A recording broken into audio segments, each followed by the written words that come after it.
This is something to just sit with. On those days for me time where you contemplate your belly button, one of these.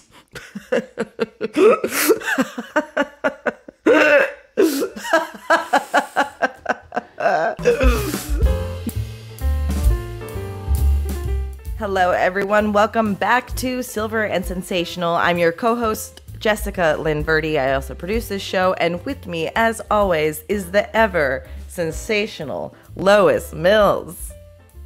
Hello, everyone. It is I, Lois Mills. How are you all? We're so happy to have you with us.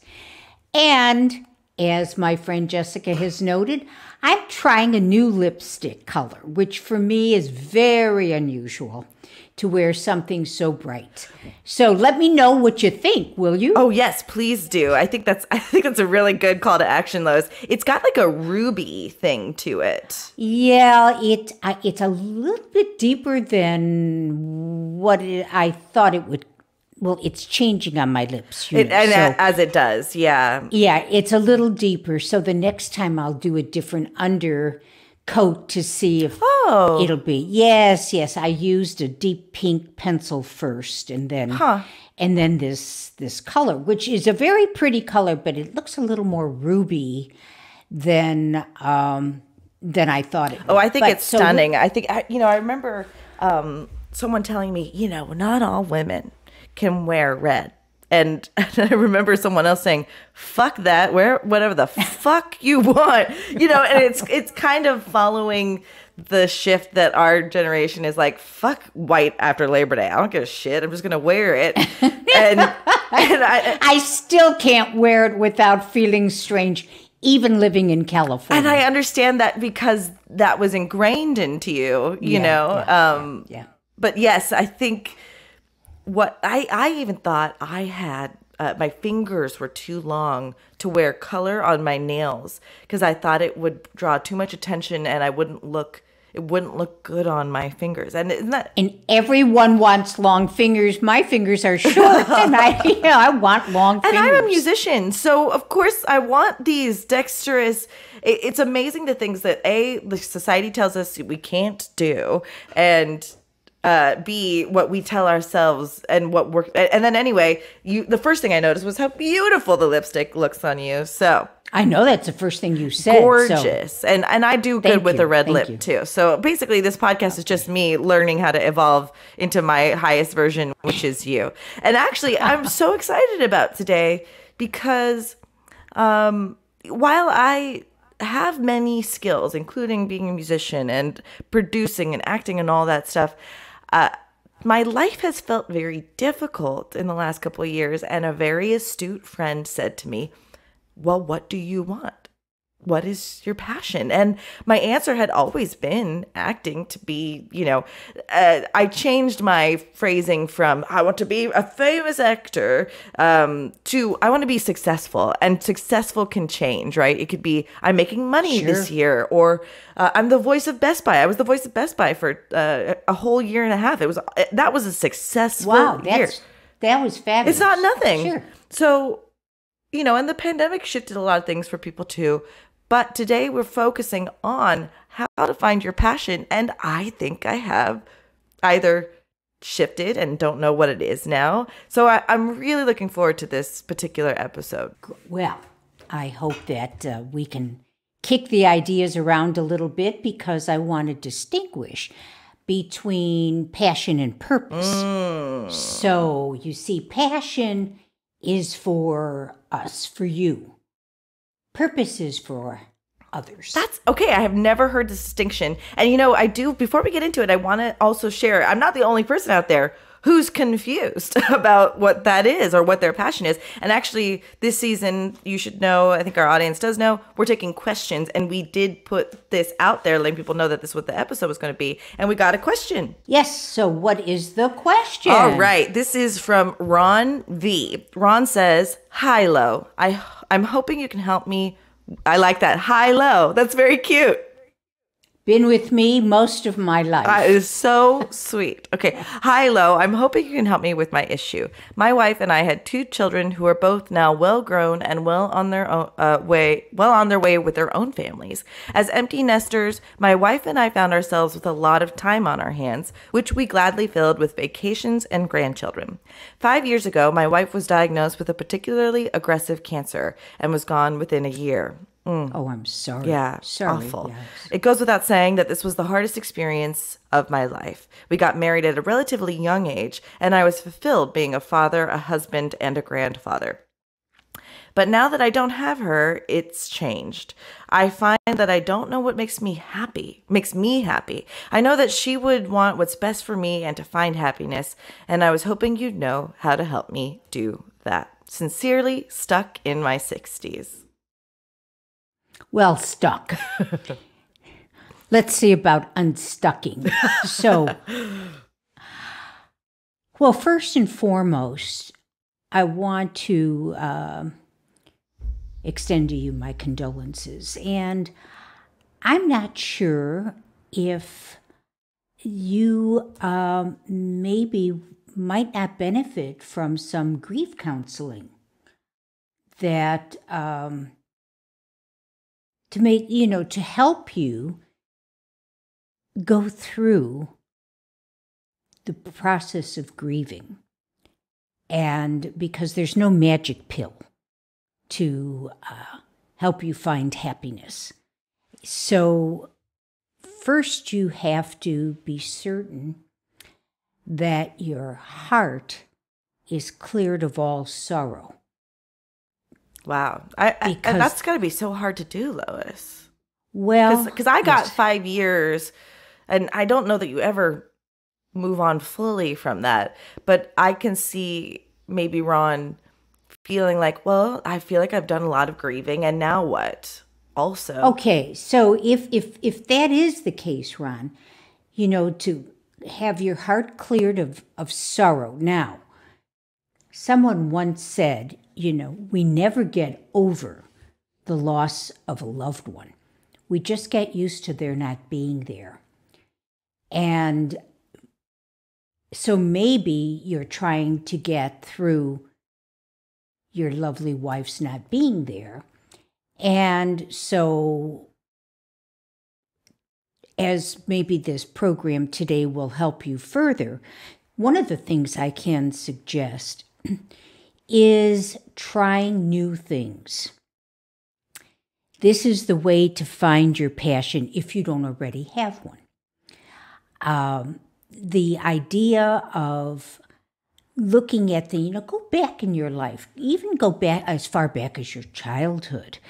Were there things you dreamed of being, I mean, I'll take something, and this is just coming off the top of my head. Let's say when you were a kid, you dreamed of being a fireman, and you ended up being an attorney. Well, a lot of fire departments can certainly get a lot of help from the community in terms of fundraising, because they really, at least in Los Angeles, it's my understanding that they provide for themselves in terms of, things like paper towels, toilet paper. Really? And yeah, that's what my local fire department had told me. So I'm just saying that there are things that you can get yourself involved in, but you need to try them. And if it's, maybe you have an interest in art. Again, there are a lot of community art programs and art, that you can just go and partake in. A good friend of mine has just started one that is at a local center. And I thought, this is a great thing for people. And he's my contemporary, he's your contemporary. So it's never too late. So I'm going to say that if you're looking for, happiness, it's to either become involved in helping other people or become involved in finding a passion for you so that when you are there in the endeavor that you're attempting to have become your passion in your life, it brings you peace and joy. And so hopefully listen to the rest of the program, and maybe there'll be some things that you can pick up. And I wish you all the very best. Thank you. And I hope you will I hope you will send us a letter that says you are now unstuck in your 60s. I am hoping for very much the same. And Lois, just to yes and that, when I was going through a very deep rock bottom depression, of my own, maybe someone advised this of me too, but I was very lost. I started from a young age and worked my way back up. What video did I watch when I was 2 that I loved? What movie? Oh, good. Good. Or okay, and just kind of ticking off the list. Okay, well that doesn't fulfill me anymore, but I remember the joy it brought me as a kid. So you can work your way back to it. That's beautiful advice. And now, without further ado, Lois Mills, teach us how to find our passion. I'm going to give you, again, I just want to remind you that passion is something you do for you. Purpose is something you do for others. Purpose is why you do something, and passion is what you do.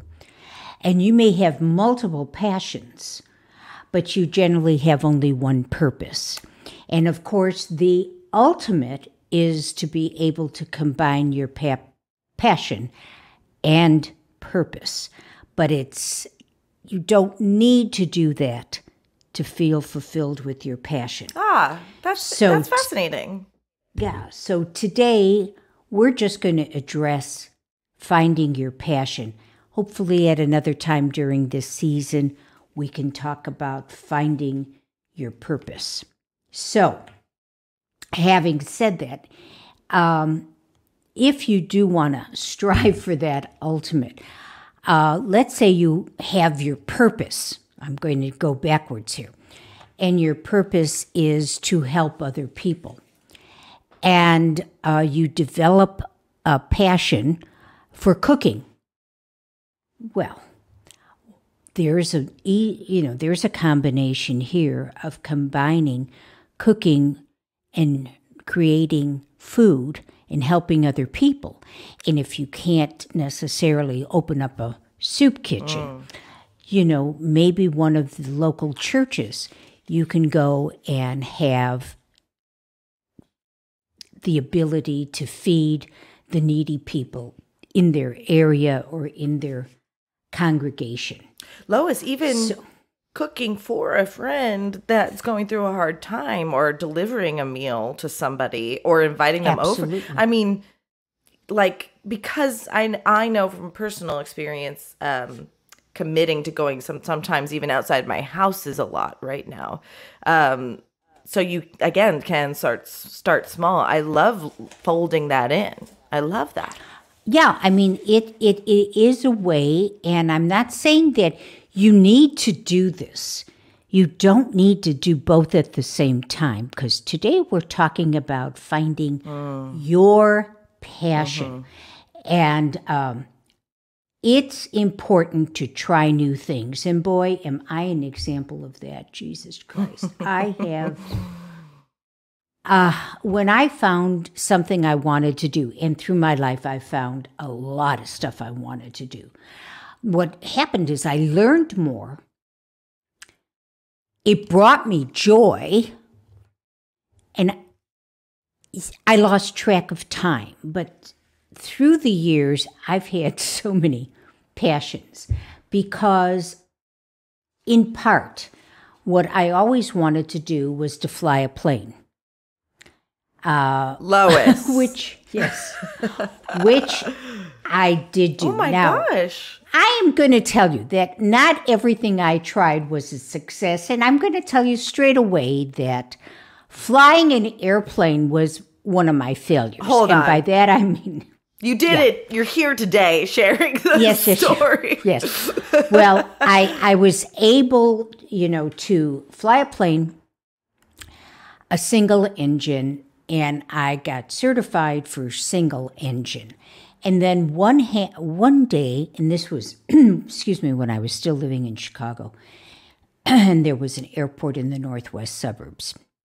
And one day I went out there and I got in the plane and suddenly I freaked. I freaked because it occurred to me something that hadn't occurred to me before, which is, what if I crash? How did that not come to you first? Because I have a set of huevos on me that doesn't really look at a total picture. I just don't think about the what ifs. I want to learn how to fly a plane. I want the feeling of having an airplane and in the sky, and it never occurred to me. I mean, the same thing happened when I tried to learn horseback riding. I mean, I took to it like, God, this is so try to fish to water. And then one day it occurred to me, what if you fell off and break your back? Oh, my goodness. And so these were a couple of my, let's call it failures. And then because you got let fear get in the way, or I allowed fear to get in the way, and I stopped pursuing the endeavor to get better. I see. And something that I did try very hard at was learning to play bridge. And in playing bridge, I loved it. I loved it. But the problem was I took so many lessons and didn't play enough and didn't have a consistent partner. And so I didn't feel successful at it. And golf, another passion. I mean passionate. I went to schools. I took individual lessons. I was there every morning, 7:00, playing by myself, going around. And I became better, but I never became as good as I wanted to be, which, of course, I set my goal at being, an under 10 handicap. And when you start at 50 years old and your body doesn't have the torque you need, it was probably an unrealistic expectation. But let me tell you, I loved every minute of it. I really did. And then it got to designing houses, which took up a lot of time and energy and joy, and I was successful at that. Bodybuilding, another thing I, went gung-ho on and stayed with it 5 years, and basically reformed my body. Needlepoint, sewing, knitting, these were all things I took up. And knitting, my goodness, I ended up designing and had 2 of my patterns featured in a national knitting magazine. Oh, my goodness. And reading. The thing that I did in reading was, to be part of this incredible book circle I've been part of for some 13 years and have the most wonderful people that have become part of my good friend inner circle. Painting, which actually was also my vocation, and I continued after when I designed dinnerware, painting was part of it. I used to sit and do the patterns. Yes, I had artists in the studio, but in the beginning, I couldn't afford to hire anybody, so I did all the artwork. And I have continued at times. I don't have the appropriate setup, and I'm toying with the idea of converting one of my rooms to something to a space that's more conducive to painting. And then I did writing, and and with the help of my former co-host, who was my editor, I published several stories on medium.com. One actually that had to do with believing in magic was used on the public platform of medium.com, which was a real thrill for me because I never felt I was very good. Oh, I read that and it was a delightful. Oh, it's a lovely story. Yeah. And then the last thing that was a passion, still is designing and making jewelry. Wow. As I said, silversmithing and goldsmithing, that I've turned into a purpose in part after, let's see, I've been doing it some 14 years. So after about 10 years, I decided to make it a business. And so I have this website called Lois Mills !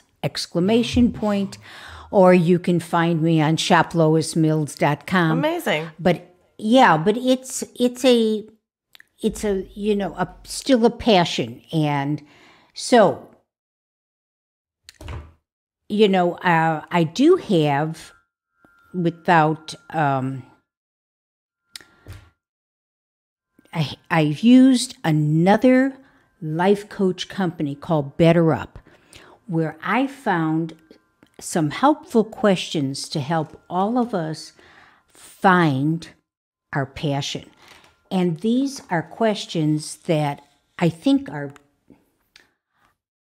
really helpful. So at some point, maybe we can post these somewhere. So if you don't pick it up today, hopefully we can do something so that people have access to them on a long-term basis. Yeah, I think we can also make sure we link to it in the description of the video or the podcast. That's a great idea. That would be great. So here goes.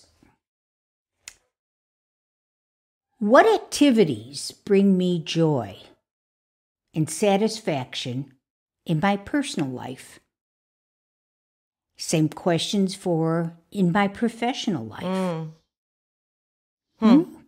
This is something to just sit with. On those days that I'm hoping you set time aside for me time, where you contemplate your belly button, one of these...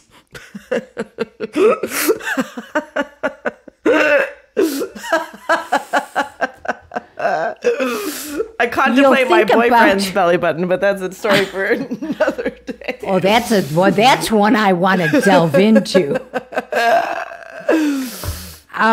So that that you start thinking, what activities bring me joy? Is it pickleball? Not for me. Not after I took that flying fall. Wow. But that's a very good question to ponder. And it does, I see your face. It does take some, wait a second. What is that? Yes. I find when those belly button days show up, I'm often frustrated that I don't have the answer to it and could be doing it at that time, or confused. Why don't I have the energy? I'm a painter as well. And you're so right that the space should be set up. And I have a wonderful easel. I have 15 projects that are unfinished. Why don't I have the joie de vivre to do it? But those moments where I get frustrated, this would be a great time filler to sit and, also do what my therapist suggests and journal and write those things down, because at least you're being productive. And there's something also beneficial to this in recounting the things you do well. There's something bolstering about that for your self-esteem. Like, oh, actually, I do clean the dishes, or I have a passion for cleaning or organizing for other people. Like being able to write down your accomplishments or things you're good at, I think can help those awkward days. I think that's right. Well, one of the questions is, this is a bold question, what am I great at. Well, you have to be comfortable answering that to begin with, which is hard for people. Well, but if it's in the privacy of your own home. Yes. If it's in your private journal, why can't you say what you're great at? Sure. Because you know there are things that you are really good at. And let me tell you something. One of my ex-husbands once said to me, if you don't toot your own horn, no one else will. I'm from a generation that it was vulgar to say you were good about something or you could do something well. It was looked at, nice ladies didn't brag. You don't brag. Well, this isn't bragging. It's for you to believe in yourself and to know what you are good at, or even more, what you're great at. This, I think, is important for every person to acknowledge. Absolutely. So this is an interesting question that came up with social media. And a lot of people had no problem selling themselves on the onset of it, especially with Instagram and stuff. They had no problem saying, I'm good at this. I'm this person for that. And people like myself, I was so ashamed to quote unquote sell myself on the internet or say I was an actor or, I would always say I'm aspiring. And finally, a couple people said, do you act, Jessica? Are you an actor? I was like, well, I do act. Well, then you're an actor. Shut up. And so I had to have a coming to Jesus where like you said, if I didn't tell people I was this thing, I was never going to be the thing. And my success came more quickly in my being able to say, yes, I'm good at that. I remember I was at a party and I was telling someone, I used to write songs. I was a very good songwriter. I said, this was a few years ago. And this guy goes, well, that's really conceited to say. And I said, no, it's not. I was a very good songwriter. My songs are very good. He goes, oh, okay. And that was just clearly somebody who was uncomfortable with his ability to say what he was good at or not. Because someone who's confident in themselves hears that and goes, oh, I'm sure they are. It challenged me for a second to go, oh no, I did the thing where I touted my goodness and I'm conceited. And then I remembered, oh no, that's his problem. It's not my problem. Right. No, you're absolutely right. And so that is, that's something that's very important to acknowledge what you are great at, which will help you find your passion. And then another question to ask yourself is, what do I want to learn more about? And no matter how much I learn, what more do I want to learn about it? So if it's just popped in my head, I want to learn about butterflies. Well, that can be a passion, is butterflies, and learning about butterflies and gaining knowledge in a particular subject. So even though I tend to be, a creative, being creative isn't the only passion. Gaining knowledge in a certain area but of course is a passion. And then what is it that when you're doing, you lose track of time? And, where I used to say I'm in the flow, where I didn't know how long I had been at this, whatever it was I was doing, and so what is that? Is it, when you're cooking or if you're baking or if you're cleaning the house or if you're organizing? And these can become passions. And this is, again, an idea of what do you lose yourself in? And then something that, of course, stops all of us in our tracks with many passions is asking yourself, what would I do if money wasn't an issue? because this is something that, of course, stops all of Yes. us. And listen, I'm not gonna kid any of us. There will be times that money will stop you.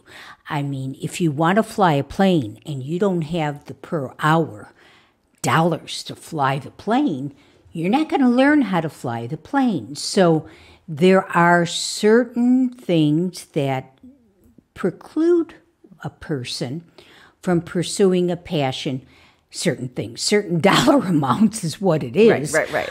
That will time, because like you need to work in order to make the money, so it does all kind of boil down to that. I think that's right. Absolutely, sure. Absolutely. And then I think probably the last question that we ask, and I'm not going to say it's the most important, but what is it that makes us excited? What gets me excited?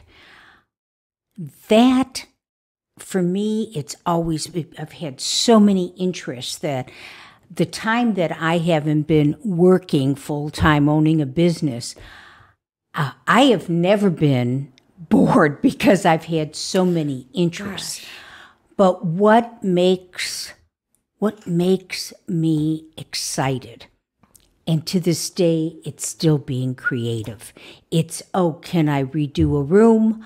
Can I design a new dress? Can I design a new necklace? It's always been along those lines. So these are the questions that I found in doing a little bit of research that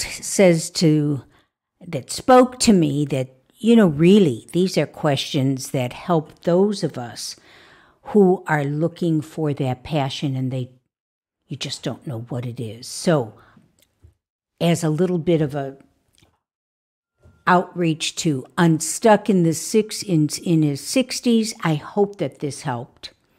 Jessica, what do you think? I hope it helped all of us, because I too am looking for a new passion other than being on Silver and Sensational and talking with all of you people. Yeah, and that's what I was going to ask first was, how does this show fit into you trying it on for size or finding a new passion? Because clearly, and being, having the pleasure of being your producer and now your co-host, I get to see this light in you just by sharing. So there's got to be a passion here too. What is it lighting up for you? It is lighting up for me the fact that lots of things go into making this program. Some of them are somewhat painful in terms of looking back and trying to find my experiences that might be helpful to people. And some of it is joyful, some of it is fun, some of it is downright comical. But I love doing this. I love it. I love it because I feel I can be connecting with people. I can hopefully be of help to people. My passion for mentoring, which has been one-on-one for the better part of my life. Perhaps I'm reaching a greater audience in mentoring younger people. And so I love doing the research for it. But mainly I really love the fact that you and I can be out there, hopefully, as I'm saying, giving people new insights, and the feedback we get back helps me develop more of who I am. So yes, this is one of my new passions, and I think it's becoming my purpose as well. Well, if it helps you in any way, one of the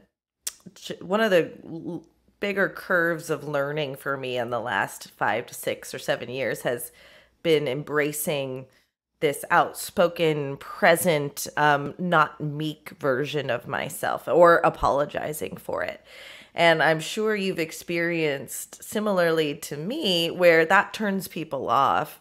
And then I start questioning, oh, well, should I not be this person that lights me up, that loves to curse and talk about, vaginas and not bat an eyelash or whatever.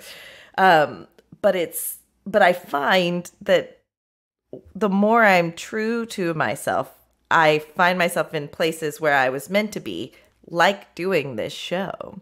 And I don't know if that's correlative to what we're talking about, except the best thing I can say is it's already filling me up with a purpose to, and also like reminding me I'm on the right path to get to be doing this with you as an example of someone who's like, fuck it, I'm just who I am, and here you are, fabulous, looking beautiful with lipstick, and maybe one day I'll embrace makeup again, maybe not. But I get to get reflected to me what I can have in my life, and it's been difficult the last few years for me to re-spark that. So this is helping me in that way as well. So thank you. Oh, I'm so glad.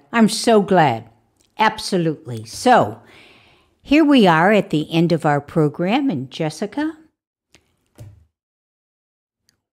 what have you got to say for yourself? Well, for myself, I think folks just like Ron V, who hopefully got a little bit of help and maybe some ideas on how to re-spark joy and happiness in his life, we want to hear from you. If you're following us on Facebook or Instagram, you get to hear what the upcoming episode of that week is on the Monday before we release that episode. So if you have a question relative to that topic, you can reach out to us on by email using silverandsensational@gmail.com. But you can also reach out to us in our DMs.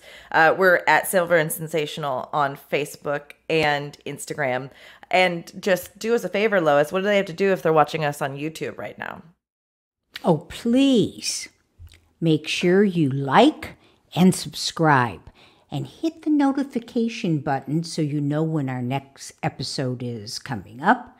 In addition, please comment in the box. But most importantly, subscribe and like, and please, we just love to have you on board with us. And perhaps maybe your passion is sharing videos you like with your friends. So make sure to share this video with your friend. That's exactly right. Or share it with someone who you know might need a little bit of advice for a little push. A gentle push. Well, and with Lois, it's not really little, but it is a helpful push. And it's not really gentle. Well, there ain't nothing gentle about me. And I fucking love it. Lois, until next week. Oh, yes, ma'am. Thank you so much, Jessica. And thank you for watching and listening. And see you soon. Bye, everyone. Bye, everyone. Thanks for watching, everyone. And don't forget to hit like, subscribe, and the notify bell. And please share it with your friends. And if you feel like commenting, use that box, will you?